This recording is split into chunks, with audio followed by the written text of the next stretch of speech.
They're making it seem as if the problem is Duterte. We want to ask Bongbong Marcos, nasaan yung 129 billion na gold reserves na binenta ninyo? Nasaan yung PhilHealth funds na 89 billion? Nasaan yung Maharlika Fund na 250 billion? Yung GSIS na 62.5 billion, yung SSS na 62.5 billion, yung Land Bank na 62.5 billion, yung PDIC, Philippine Deposit Insurance Corporation, 117 billion, kinuha at inilipat sa Department of Finance. Pera natin yon, hindi yun pera ng gobyerno. Lahat yun yung nasa bangko natin na pera, kinuha at dinagay sa Department of Finance. Bakit? Pera natin yon. So, yun ang mga pasagutin natin sa kanila. We just want the prices to go down. We want you to serve us and we want you to stop stealing from us. Tumigil na kayo. I just want to echo what the President said. Si Inday, kaya niya yan. Kayang-kaya ni Inday kasi for one thing, she is on high ground. Ito mga ito, puro invento lang naman yan eh. Wala naman silang maibabato. 125 million confidential funds na it's undergoing the COA process, di ba? Pero magkano yung confidential funds ng President, Intel funds, etc. Those are important issues, lalong-lalo na yung drug addiction ng president na ito. Sagutin mo yan. Magpa-drug test ka kasi kami, Pilipino, we deserve better. We don't want to have a president who's a drug addict. So mga kababayan, ito po yung problema po sa style ng mga DDS, no? Narinig niyo naman, grabe yung mga tanungan ni Lorraine Badoy, no? Bilyon-bilyon po yung perang binabanggit niya. Ang problema po kasi, yan yung style nila eh. Magtatanong, pero in my opinion, no? Opinion ko lang naman ito, in a way, para nag-i-insinuate, no? Yun po kasi yung o-obserbahan ko, no? Sa ganyang style na kung yung mga tao hindi po mag-iisip ng critical at hindi mo na tatanungin ng sarili nila na, teka, nasaan yung mga basihan ni Lorraine Badoy, no? Saan siya humuhugot ng mga ebidensya at basihan para mag-come up siya ng mga ganun tanong, no? Kasi kung sila ay basta na lamang maniniwala, ay may mga ganun ba? May mga ganun palang pera, no? So, nasaan nga naman, ano? May mga kababayan po tayong ganyan na nag-jump into conclusion na po agad, no? Yun po yung problema dyan. Problematic po para sa akin po yung ganyang style po ng tanungan para po sa akin ay problematic dahil may mga kababayan po tayo na agad-agad na naniniwala or nag-jump na into conclusion. Tsaka bakit ko nasabing problematic yan? Kasi unang-una, yung mga tanong ni Lorraine Badoy, pwede naman niyang gawa ng paraan para masagot. Yung tanong niya about dun sa binentang gold, pumunta siya sa BSP, doon niya tanungin kasi nasa BSP po yung pinagbentahan. Yun po yung pagkakaalam ko. Hindi naman po dumaan yan sa kamay ng presidente. Yung mga transfer of fund, no, from this agency to another agency, agency to agency, hindi dumaan yan sa kamay ng presidente. Yung PhilHealth fund transfer, ang dami lang tanong ng tanong, kuda ng kuda about doon, batikos ng batikos about doon. Pero sino po yung nagpetisyon sa Supreme Court para magkaroon ng TRO? Naglabas po ng TRO ang Supreme Court dyan. Ang nagpetisyon, ibang grupo, hindi naman sila eh. No? Tanong sila ng tanong ng mga ganyang tanungan, pero hindi naman sila kumikilos. So in my opinion, kung hanggang pagtatanong lang kayo, para sa akin, yung ganyang paraan ay nakakasira po ng imahe. No? And in this case, imahe po ng Pangulong Bongbong Marcos Jr. Tanong kayo ng tanong pero hindi nyo naman pinapakita sa taong bayan yung basihan nyo, yung ebidensya nyo na pinaghuhugutan ng mga tanong nyo. Saan nanggaling yung mga tanong na yan? Anong basis nyo? Ipakita nyo. Yes, may transfer of fund, may nangyaring pagbenta ng gold, pero yung the way you ask questions, no? In my opinion ay parang nag-uudyok na meron nang nangyari agad na katiwalian. And hindi nyo mapatunayan yun because you're not petitioning in court. Hindi kayo nagpa-file ng petition sa korte. Hanggang dyan lamang kayo. Tanong. Para ano? Para play safe? Para safe kayo na hindi kayo makasuhan, mademanda hanggang pagtatanong lang?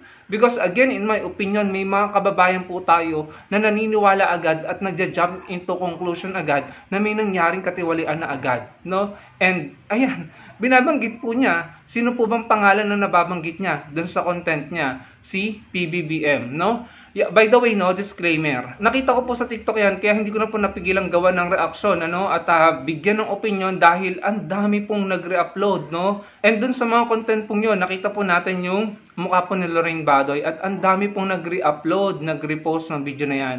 At ang dami na po, milyon-milyon na po ang nakarinig ng mga sinabi niya. Kaya nga po ako, ginagawa ko ng content para ipaliwanag sa inyo na wag po kayo basta-basta mag-jump into conclusion. Yes, nagtatanong siya. Pero again, may mga kababayan tayo na nagko-conclude na agad na meron nang nangyaring katiwalian. Kaya nga tinatanong natin sila Lorraine Badoy, bakit kayo nagtatanong? Ipakita niyo yung basis niyo. Alam natin pare-pareho, may transfer of fund, may ganito ganyan, may binentang gold. Pero yung pinaghuhugutan ng tanong niyo para magtanong ng ganyan, nasaan ang ebidensya ng katiwalian, ang ebidensya ng korupsyon? How did you come up with those kind of questions? Pero yung pagtatanong nyo, bakit hanggang pagtatanong lang? Bakit hindi kayo kumonsulta sa mga congressmen? Bakit hindi nyo i-file ang mga petition nyo sa korte? So hindi ko maiwasang isipin and siguro it's safe to think and say na iba ang layunin nyo sa pagtatanong, na hindi talaga kayo concerned sa pondo ng taong bayan, na ang concern nyo lang is nang magpinta ng negative image sa mga tao at personalidad. In this case, si PBBM. Yun po yung naiisip ko dyan eh. Kasi kung hanggang tanong lang kayo ng tanong, pero wala kayong ginagawang action, mako-question talaga ang layunin nyo, yung sincerity nyo, at kung totoong concern ba talaga kayo para sa bansa at para sa pondo ng taong bayan. Hindi po ba mga kababayan? Tapos, ayun na naman, binalik na naman nila yung adik-adik, ganyan, polboron. Diyos ko naman, 2025 na mga kababayan. Ilang taon na lang po si President Bongbong Marcos Jr. Hindi ko talaga, alam nyo, kaya talagang sobrang negative na ng image sa akin ng mga DDS na ito. Hanggang ganyan lang po yung style nila at hanggang ganyan lang sila puro paratang pero wala silang pinatunayan sa korte. On the other hand, yung mga akusasyon laban sa kanila ay napatunayan sa korte, nagkaroon po sila ng conviction. Kung maalala nyo po, si Badoy po ay natalo po ni Atom Araulio sa kasong libel. Prior to that, meron pang isa na natalo siya. So, paano natin papaniwalaan kung ang isang taong nagsasalita ay may mga kaso, patong-patong na kaso at nagkaroon po ng conviction. So, kayo na pong humusga mga kababayan. Diba? Tanong ka ng tanong, hindi mo pinapakita yung basis mo, yung pinaghugutan mo, kaya ka nakabuo ng mga ganyan tanong, and then at the same time, hanggang pagtatanong ka lang, wala kang ginagawang action, so mako-question talaga yung layunin mo at yung sincerity mo patungkol sa mga kinukuda mo, mga kababayan. So yun lamang po, yun ang gusto kong sabihin dito. Huwag po tayo basta-basta mag-jump into conclusion, no? Kung meron kayong mga akusasyon at meron kayong gustong itanong at meron kayong ini-imply, no? Or parang gustong palabasin sa mga pagtatanong nyo or paraan ng pagtatanong nyo, well then, patunayan nyo, ipakita nyo mga ebidensya ng paniwalaan kayo.